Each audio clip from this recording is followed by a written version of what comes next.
नमस्कार. 20 मार्च 2020ला मी ऑफिसमधून आलो आणि तेव्हापासून गेले 20 दिवस लॉकडाऊन या प्रकारामुळे बाकी सगळ्यांसारखंच घरी आहे. अर्थातच वर्क फ्रॉम होम हेही सुरू आहे. गेल्या 20 दिवसांमध्ये मी नेमकं काय काय केलं याचा जर विचार केला तर सगळ्यात पहिली गोष्ट अशी लक्षात आली की आपण समजतो तेवढं ऑफिसमध्ये आपल्याला जाणं अत्यावश्यक असतं अशातला भाग नाही.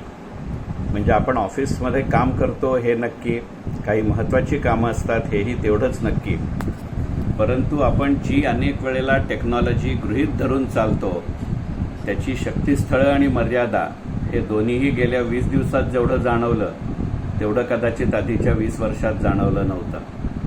म्हणजे ज्या नेटवर्कवरती, ज्या सोशल मीडियावरती आपण इतक्या वेळेला इतका टाइमपास आणि कमेंट्स करत असतो, पण त्याची शक्तीस्थळं आणि मर्यादा हे दोन्हीही गेल्या 20 दिवसांमध्ये सगळ्यात जास्त लक्षात आलं. त्यातही मी ज्या राजाजीपत राजपार्क भागात राहतो ती आता जवळजवळ corona capital of our city असं म्हणायची वेळ आली आहे. त्याहीमुळे असेल कदाचित, परंतु अगदी पहिल्यापासून आमच्या इथे एरिया कॉर्डन ऑफ केला गेला, सोसायटीचं मेन गेट बंद केलं गेलं आणि त्यामुळे इतकी वर्ष इथे राहत असूनही ज्या रस्त्यांची आपल्याला फारशी माहिती नसते किंवा ज्याच्यावरनं जाण्या येण्याचा कधी आपल्यावर प्रसंग आला नाही अशाही गोष्टी करायला लागल्या. आणि मग असं लक्षात आलं की हे खूप सांकेतिक आहे. हे केवळ आपल्या सोसायटीचा मागचा रस्ता किंवा पुढचा रस्ता असं राहत नाही, तर या निमित्ताने जे याच्या आधी करता येणं शक्य होतं अशा अनेक गोष्टी आपण केल्या नाहीत आणि आता त्या करण्याची या लॉकडाऊनमुळे आपल्याला संधी मिळते असं सहज मनात आलं. आणि मग त्यातला सगळ्यात जर पहिला कुठचा भाग केला असेल तर गेली अनेक वर्ष काही कुणी सांगितलं होतं असं नाही, माझ्या मनामध्ये असं होतं की गुढीपाडव्याच्या दिवशी, आपल्या वर्षप्रतिपदेच्या दिवशी, आपल्या नवीन हिंदू वर्षाची सुरुवात ही गजानन महाराजांच्या पोथीच्या पारायणाने करावी. पण एरवी पाडवा म्हणलं की आपला काही ना काहीतरी कार्यक्रम ठरलेला असतो आणि त्यामुळे मग एखादी गोष्ट आत्ता ह्या पुस्तकात बसवता येत नाही असं झालं की पहिल्यांदा ते 5-6, 5.5 तासाचं पारायण व्हायचं. पण त्यामुळे ते इतकी वर्ष झालं नाही आणि मग यावर्षी विनासायास कोणत्याही प्रकारचा मुहूर्त न बघता, त्याला दुसरी कुठचीही सबब न येता ते पारायण पार पडलं.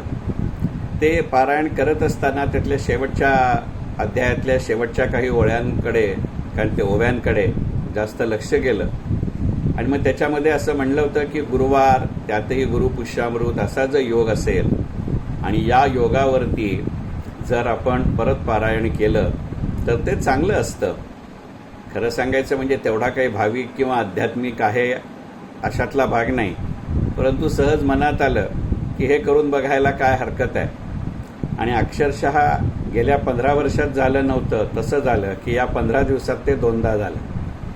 ते करत असताना शेवटी मुल्ला की दौड मस्जिद तक चरखा आहे, ते वाचत असताना त्यातल्या ओव्या पूर्णपणाने वेगळ्या अर्थाने, वेगळ्या उद्देशाने लिहिली आहेत हे अत्यंत उघड आहे.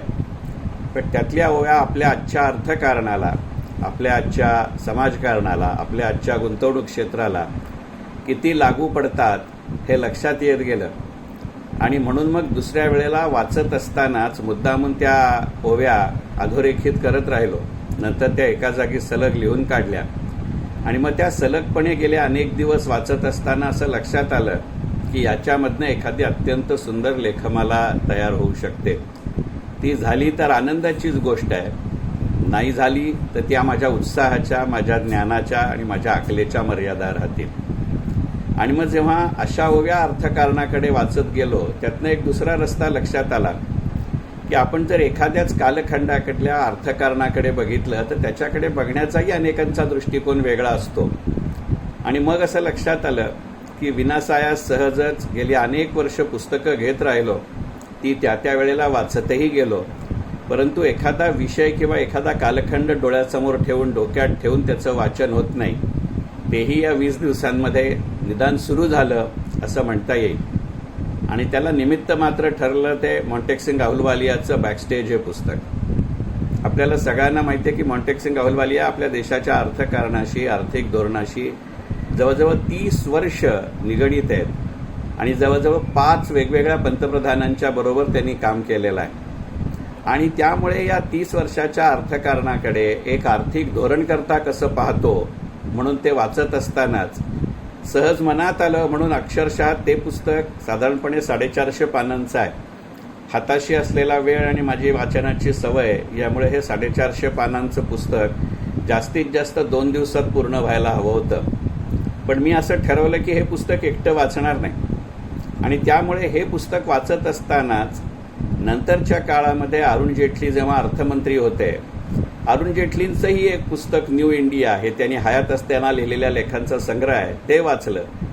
त्याला जोडून पूजा मेहराचं लॉस्ट डिकेड वाचलं. त्यालाच जोडून जेमिनी भगवतींचं प्रॉमिस ऑफ इंडिया वाचलं. त्यालाच जोडून ॲक्सिडेंटल प्राईम मिनिस्टर वाचलं. आणि त्यालाच जोडून पी.व्ही. नरसिंहरावांचं इन्सायडर वाचलं.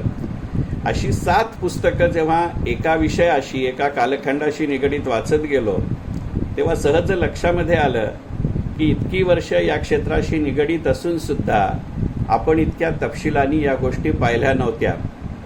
आणि त्यामुळे माझ्या मनात कालपासून एकच विचार येतोय की तसाही मी 29 मेला आता निवृत्त होणार आहे. आणि ते होत असताना कदाचित 20 मार्चपासून जो कालखंड किंवा जो कार्यक्रम सुरू झाला की माझी 29 मे नंतरच्या रिटायरमेंटच्या सेवानिवृत्तीनंतरच्या काळाची रंगीत तालीम असावी, असाही काही सकारात्मक फायदा या घरात बसण्यानी किंवा या लॉकडाऊननी झाला आहे. मनात इतकंच आलं की लॉकडाऊन हे शरीराच्या संचाराशी संबंधित आहे, वाचनाच्या किंवा मनाच्या संचाराशी नाही. बाकी काय, तुम्ही सर्वांनी या काळामध्ये आणि नंतरच्याही काळामध्ये आपली आणि आपल्या कुटुंबियांची आणि आपल्या समाज बांधवांची पूर्ण काळजी घ्या. मनपूर्वक शुभेच्छा.